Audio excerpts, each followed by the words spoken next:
A Bíblia, organizada de forma cronológica, apresenta uma narrativa contínua que acompanha a história desde a criação até à esperança final. Tudo começa com as origens, com a criação do mundo e com os primeiros líderes da fé, como Abraão, Isaac e Jacó, como vemos em Gênesis. Neste mesmo contexto antigo surge também Jó, refletindo uma época semelhante à dos patriarcas, como vemos no livro de Jó, capítulo 1. Então segue-se a formação do povo de Israel, com a libertação do Egito e a caminhada no deserto, onde estão estabelecidas as leis que estruturam a nação. Falamos de Êxodo, Deuteronômio, depois vem a entrada da terra prometida e o período dos juízes, marcado por ciclos de instabilidade e afastamento espiritual, que é o caso de Josué, Juízes. Mais tarde surge a monarquia. Israel passa a ter reis, começando com Saul, consolidando-se com Davi e atingindo o auge com Salomão, como vemos em 1 Samuel, capítulo 10 e 2 Samuel, capítulo 7. É também um período rico em sabedoria e louvor, com textos que marcam profundamente a espiritualidade, como vemos em Salmos e Provérbios. Após Salomão, o reino divide-se em Israel, no norte, e Judá, no sul, como vemos em 1 Reis, capítulo 12. É neste contexto que surgem os profetas, com vozes de alerta e de orientação. No norte, Amós e Oséias denunciam a injustiça e o afastamento de Deus, como vemos em Amós capítulo 5 e Oséias capítulo 4.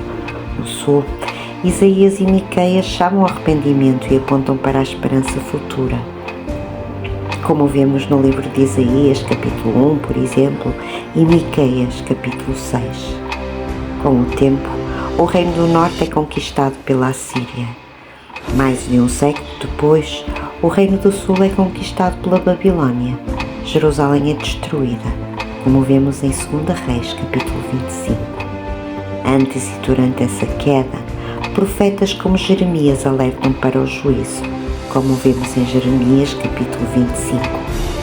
Após a destruição, surge o lamento e a dor do povo.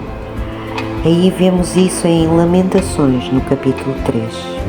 E durante o exílio na Babilônia, destacam-se Daniel e Ezequiel, que trazem mensagens de esperança e fidelidade, como vemos em Daniel capítulo 6 e Ezequiel capítulo 36. Mais tarde, com a queda da Babilônia, o Império Persa permite o regresso do povo e começa a reconstrução, que é o que vimos em Esdras. Nesse período, Ageu e Zacarias incentivam a reconstrução espiritual, como vemos em Ageu, capítulo 1 e Zacarias, capítulo 4. Malaquias encerra esta fase, um apelo final à fidelidade, como vemos em capítulo 3.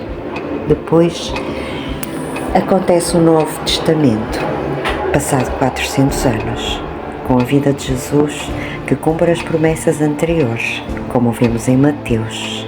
Segue-se a Igreja primitiva e a expansão da fé. Em Atos, as cartas, especialmente as de Paulo, que orientam e fortalecem as comunidades, que é o caso de Romanos. E por fim, Apocalipse apresenta a esperança final e a vitória definitiva, como vemos em Apocalipse 21. Vale a pena rever os livros, porque de Gênesis a Apocalipse, a Bíblia contou uma história que continua a mudar vidas.